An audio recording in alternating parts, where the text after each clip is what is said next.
Les frères et sœurs du droit humain partagent les symboles.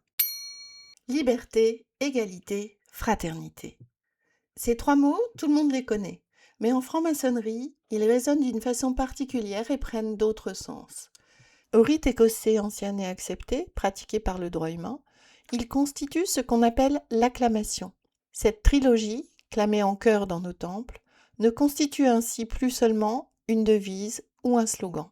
Chacun de ces termes pris un à un évoque respectivement des expériences intérieures, des exigences de transformation, des manières d'être au monde.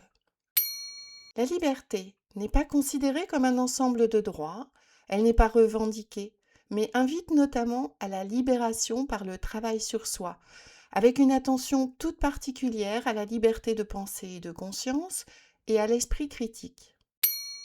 L'égalité ne signifie pas la standardisation ou l'effacement des différences, mais la prise en compte et l'acceptation de l'autre dans un rapport à l'altérité qui induit la recherche collective de la vérité et le devoir d'apprendre.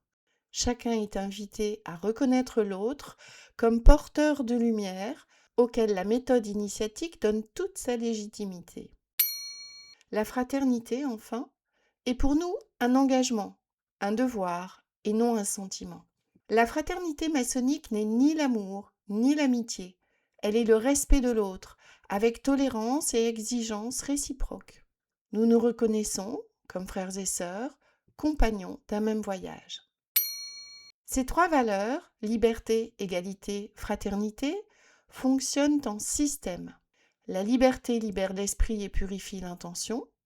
L'égalité harmonise la relation et fonde la dignité commune. La fraternité unit et donne sens au travail. Nous avons dit